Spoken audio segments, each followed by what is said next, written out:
No one warns you about the silence that follows. One moment your world is full of familiar conversations, shared routines, simple joys, and then it's gone. When a spouse passes away, grief doesn't come alone. It brings choices. Heavy, urgent choices. And in the middle of heartbreak, those choices can quietly change everything about the life you have left. I'll never forget the morning Mary called me. Her husband had only been gone 2 weeks. She sounded lost, tired, and desperate for something to feel normal again. She said, "Louis, I can't handle the loneliness. I just want to make decisions and move on." So she did. She sold their home.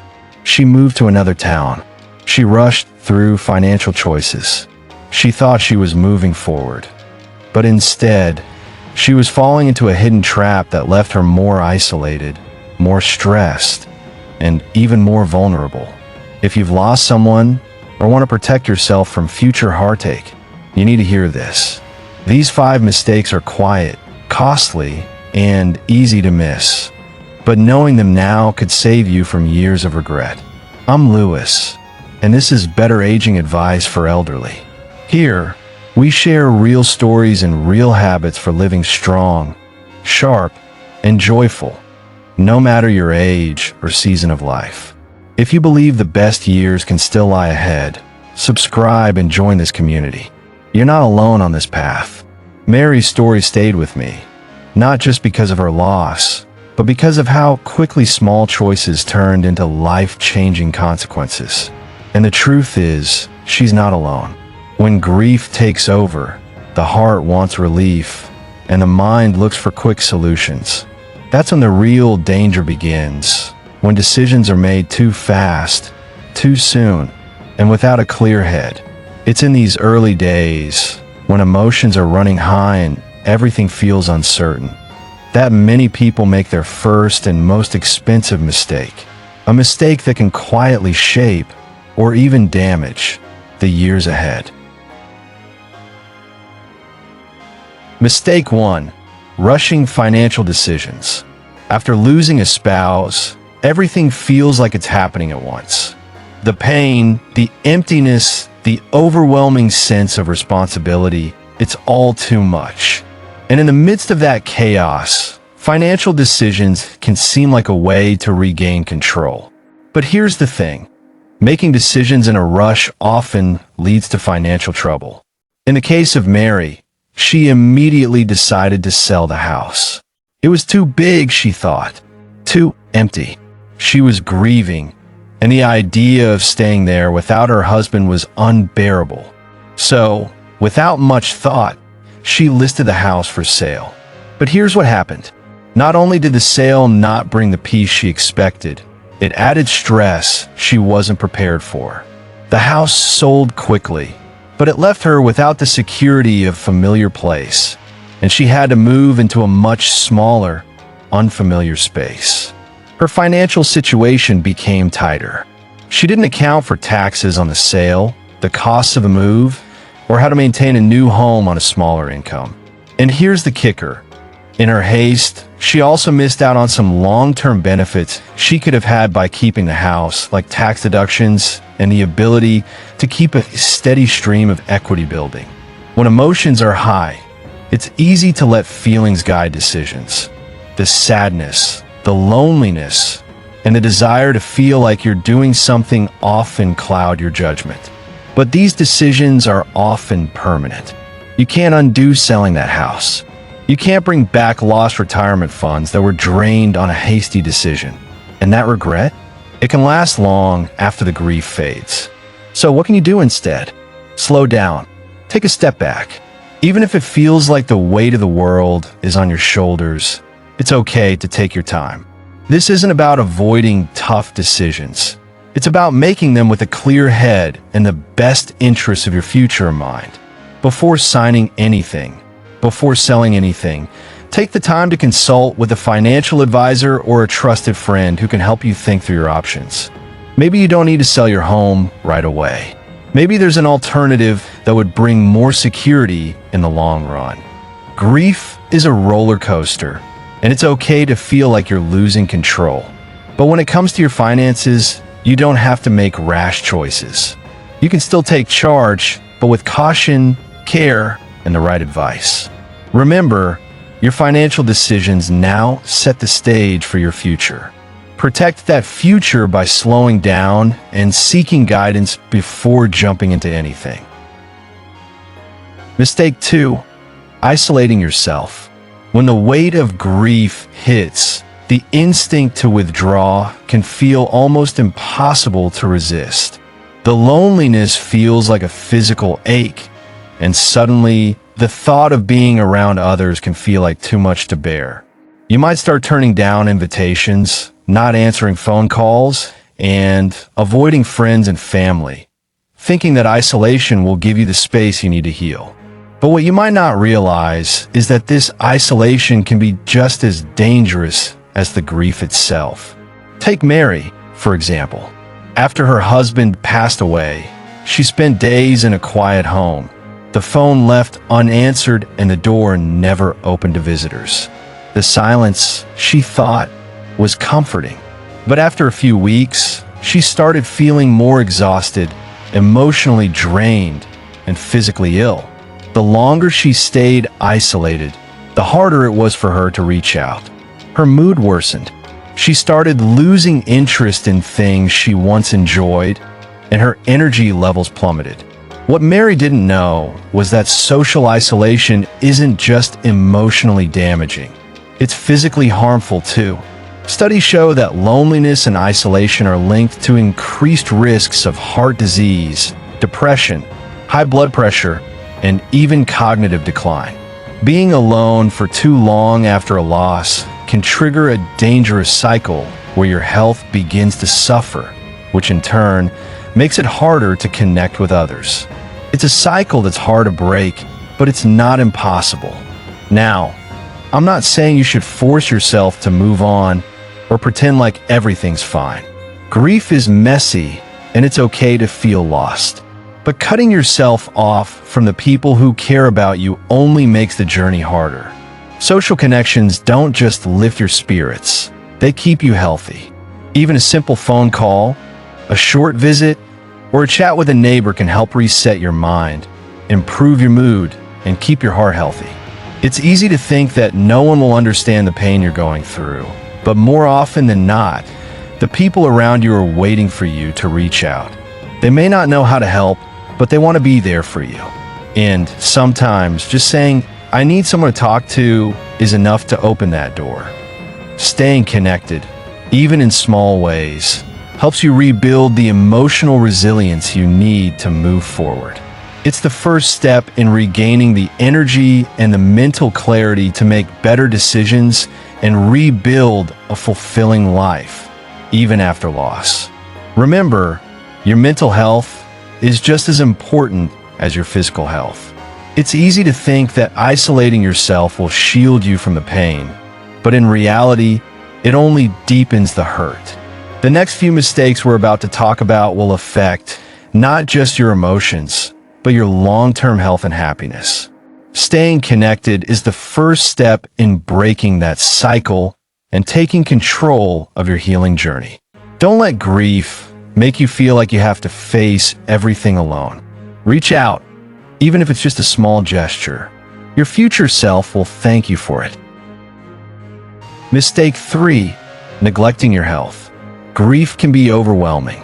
When it hits, it feels as though everything you once knew, the routines, the habits, the sense of normalcy, disappears. And in that void, it's easy to stop caring about your own well-being. After all, who has the energy to cook a healthy meal or make it to a doctor's appointment when your world feels shattered? But neglecting your health during this time isn't just a temporary problem. It can have long-term consequences. Take Mary, for instance. After her husband passed, she found herself skipping meals, relying on takeout, and ignoring the self-care practices she had once relied on. She didn't feel like cooking.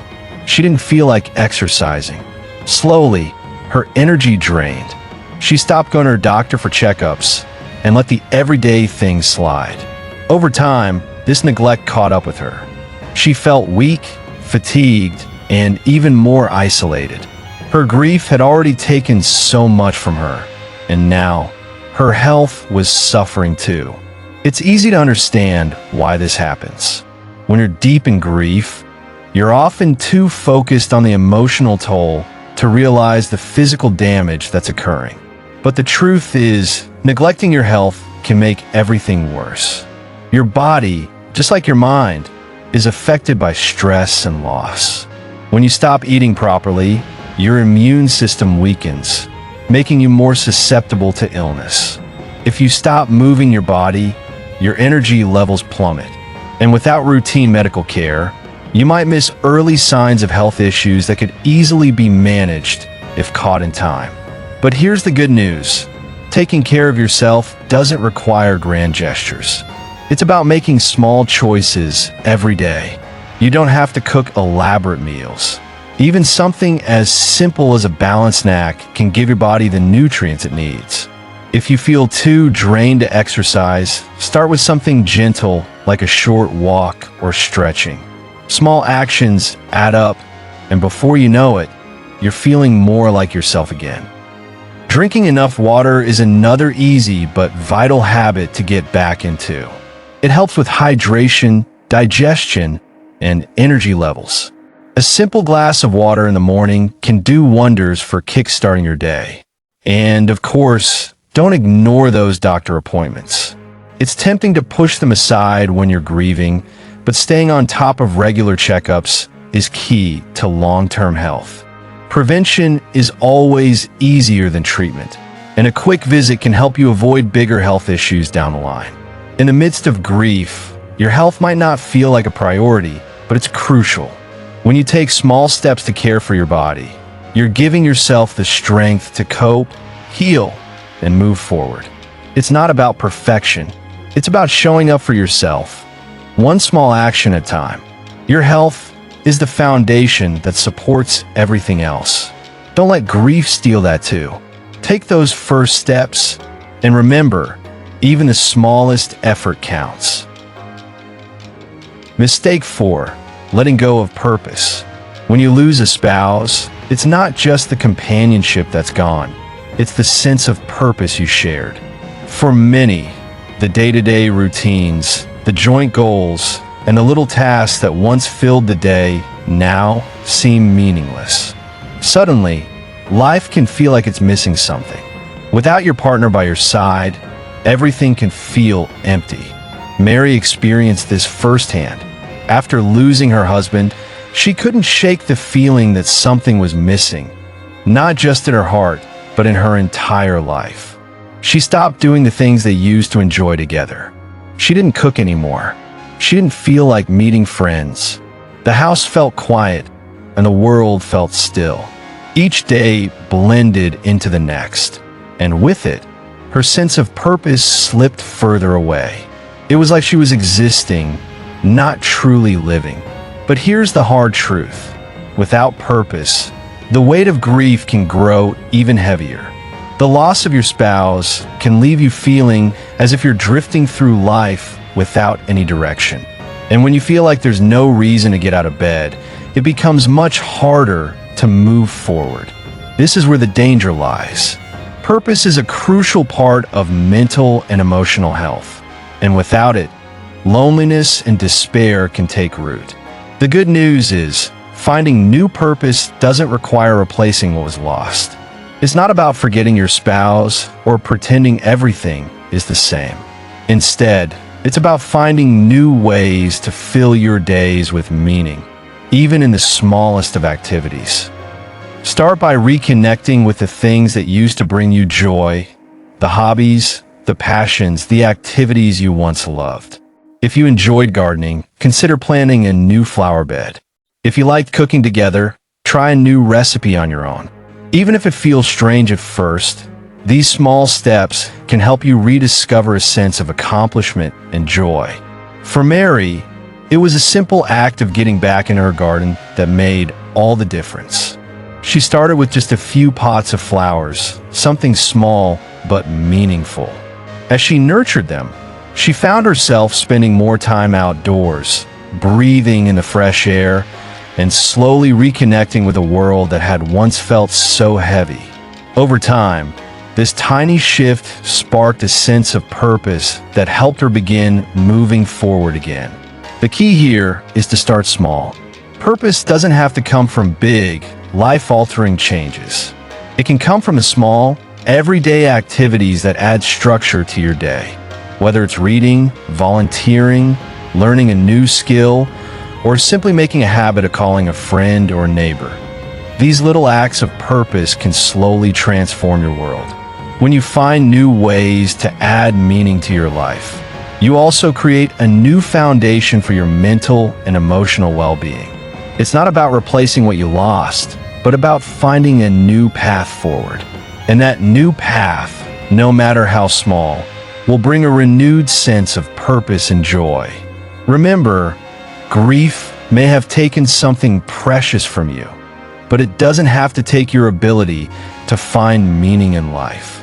Start small and allow yourself the grace to build a new purpose one step at a time. Mistake 5. Avoiding legal and estate reviews. After losing a spouse, the emotional upheaval can make it easy to overlook the practical matters that still need attention. But one of the most significant mistakes seniors make during this time is avoiding the necessary legal and estate reviews. When your partner passes away, everything in your life changes, and that includes your financial and legal landscape. Failing to update your will, beneficiary designations, and other important documents can lead to a mountain of stress down the road, both emotionally and financially. Take Harold, for instance. After the sudden loss of his wife, he felt completely unprepared to face the world without her. The grief consumed him, and he delayed taking care of the legal and financial details that needed attention. At first, he couldn't bear the thought of going through old paperwork, much less making decisions about the future.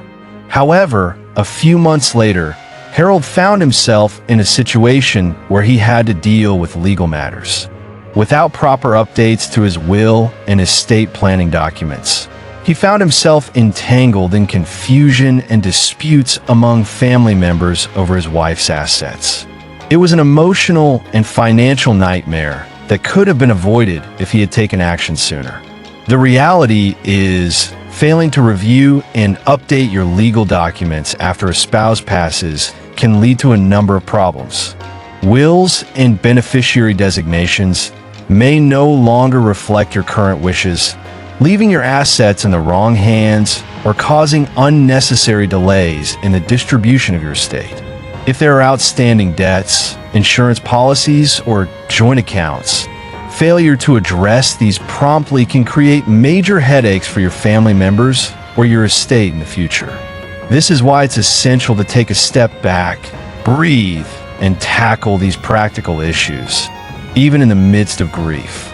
The last thing you want is for your loved ones to have to go through a complex legal process after your passing, especially when emotions are already running high.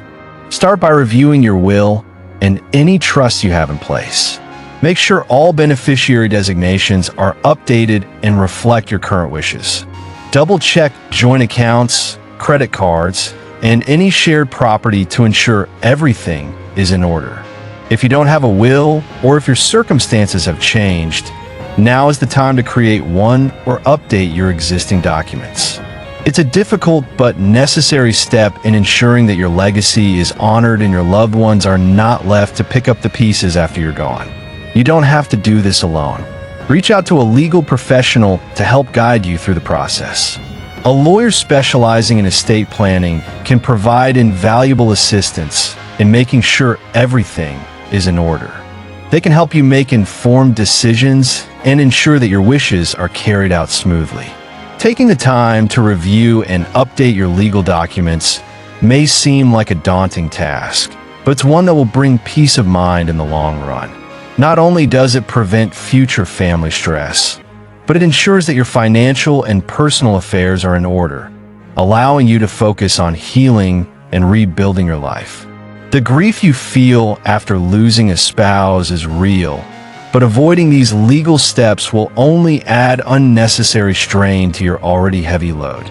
It's time to take control of your future and ensure that your legacy is protected for your peace of mind and for the well-being of your loved ones. Losing a spouse is one of the most painful experiences anyone can go through. The weight of that loss can feel overwhelming. And in the midst of it all, it's easy to overlook the practical steps that can protect your future. But remember, while the grief will always be a part of you, avoiding these common mistakes can help shield you from unnecessary stress and hardship down the road. By taking small, proactive steps like reviewing your finances, staying connected with loved ones, prioritizing your health, and finding new purpose, you're not only honoring your spouse's memory, you're also ensuring that you have the strength to heal and build a fulfilling future. Which of these mistakes surprised you the most? I'd love to hear your thoughts. Drop a comment below and share your experience. If you know someone who's struggling with loss or who might benefit from this advice, be sure to share this video with them. You never know how a simple gesture might make a huge difference in someone's life. And if you found this advice helpful, don't forget to hit that subscribe button. At Better Aging Advice, we're here to provide real-life, practical tips that help you age with strength, clarity, and confidence. So subscribe, stay connected, and let's continue supporting each other as we navigate the journey of aging well together.